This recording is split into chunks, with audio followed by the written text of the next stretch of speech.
So hello guys, welcome back to my channel. और मैं आपका इंग्लिश ट्रेनर राहुल माने आज आपको ऐसे वाक्य की इंग्लिश सिखाने वाला हूं जो हम रोजाना के बोलचाल में बोलते हैं, अपने हिंदी के बोलचाल में बोलते हैं। तो आज से हम ऐसे वाक्य को इंग्लिश में बोलना सीखने वाले हैं। तो सबसे पहले हम देख लेते हैं कौन से वाक्य जिसकी इंग्लिश आज हम सीखने वाले हैं। तो जैसे जाने का समय हो गया है, पढ़ने का समय हो गया है, सोने का समय हो गया है और खाने का समय हो गया है। तो यहाँ कॉमन क्या है? यहाँ कॉमन है कि किसी कार्य को करने का समय हो गया है, किसी कार्य को करने का समय हो गया है। तो आज हम ऐसे ही वाक्य की इंग्लिश सीखने वाले हैं जहां कॉमन रहता है कि किसी कार्य को करने का समय हो गया है, और इतनी आसानी से सीखेंगे कि इस तरह के वाक्य को हमारे लिए रोजाना इंग्लिश में बनाना और फिर उसे बोलना आसान हो जाएगा। तो सबसे पहले हमें समझ लेना होगा कि ऐसे वाक्य को हम इंग्लिश में कैसे बना सकते हैं। तो सबसे पहले हम ऐसे वाक्य को इंग्लिश में बनाने का जो फॉर्मूला है उसे अच्छी तरह से समझ लेते, तभी हमें ये वाक्य बनाना आएगा। तो फॉर्मूला है इसका इट इज टाइम टू। यहाँ इट इज टाइम टू का ही तो मतलब होता है कि समय हो गया है। इट इज टाइम टू का ही मतलब होता है कि समय हो गया है, समय हो गया है। इट इज टाइम टू यानी समय हो गया है। अब किस काम को करने का समय हो गया है वो हम V1 में लिख देंगे, यानी ये हमारा है क्रिया, ये हमारा हो जाएगा क्रिया, यानी किस कार्य को करने का समय हो गया है वो क्रिया में आ जाएगा। अब प्लस ऑब्जेक्ट यानी शेष बचा हुआ भाग जो भी सेंटेंस में रहेगा। तो हमारा यहाँ कंप्लीट फॉर्मूला क्या कहता है? It is time two plus V1 plus object यानी बचा हुआ भाग हो जाएगा ऑब्जेक्ट यानी समय हो गया है।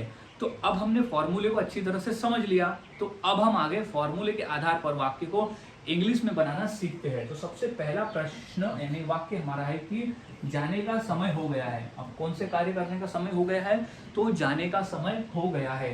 तो सबसे पहले तो समय हो गया को हम लिख देंगे it is time to. It is time to, it is time to यानी समय हो गया है। अब क्या करने का? जाने का। तो it is time to go यानी जाने का समय हो गया है। तो it is time to go. घर जाने का समय हो गया है, अगर ऐसा हमें बताना it is time to go home लिख सकते थे, इस तरह से लिख सकते थे। तो यहाँ है कि जाने का समय हो गया है तो it is time to go. अब पढ़ने का समय हो गया है, इसकी इंग्लिश क्या हो जाएगी? It is time, it is time to. अब क्या कार्य करने का?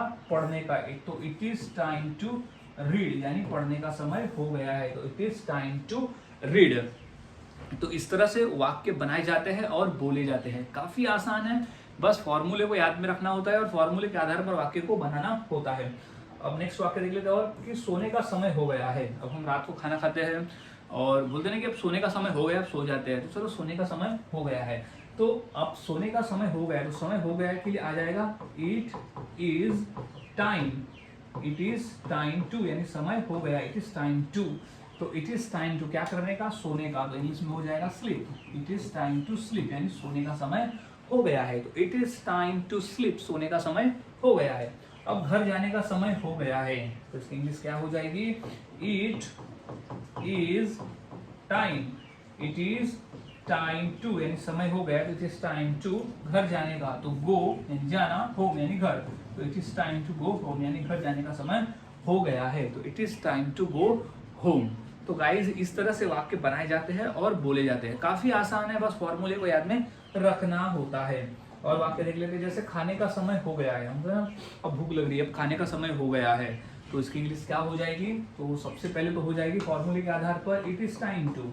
इट इज टाइम टू यानी समय हो गया है क्या करने का? खाने का। तो it is time to eat, it is time to eat यानी खाने का समय हो गया है। ये तो सिंपल वाक्य है, हम सिंपल वाक्य की प्रैक्टिस करें फॉर्मूले के आधार पर। अब इससे भी कठिन वाक्य हम आगे प्रैक्टिस करेंगे।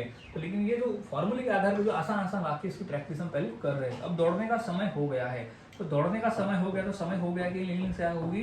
It is time to, it is time to यानी समय हो गया है, तो इट इज टाइम टू क्या करने का? दौड़ने का। तो it is time to run यानी दौड़ने का समय हो गया है, तो it is time to run दौड़ने का समय हो गया है। सो गाइज इस तरह से वाक्य बनाए जाते हैं और बोले जाते हैं। काफी आसान है, बस फॉर्मूले को याद में रख लेना होता है और फॉर्मूले के आधार पर हम इस तरह के कई वाक्य को इंग्लिश में बनाकर बोल सकते हैं। जैसे बोलते ना, दौड़ने का समय हो गया है, यहाँ आने का समय हो गया है, वहाँ जाने का समय हो गया है, तो it is time to go there. यहाँ बैठने का समय हो गया, it is time to sit here. उसे बुलाने का समय हो गया, it is time to call him. उसे निमंत्रण देने का समय हो गया, it is time to invite him. यानी इट इज़ टाइम टू से हम कई वाक्य बनाकर बोल सकते हैं जो कि हम रेगुलर के बोलचाल में बोलते हैं। तो अब इसी फॉर्मूले के आधार पर मैं 2 वाक्य देता हूँ। तो ये 2 वाक्य की इंग्लिश क्या होगी, मुझे मेरे कमेंट सेक्शन में ज़रूर बताएं। जैसे कि है लिखने का समय हो गया है, मतलब लिखने का समय हो गया है। अब दूसरा वाक्य है कि घूमने का समय हो गया है। तो ये दोनों वाक्य की इंग्लिश क्या होगी, मुझे मेरे कमेंट सेक्शन में ज़रूर बताएं। और ऐसे ही वाक्यों की प्रैक्टिस करते रहे, क्योंकि जितना अधिक आप प्रैक्टिस करते हो उतना आसान हो जाता है इंग्लिश में बनाना और फिर उसे बोलना।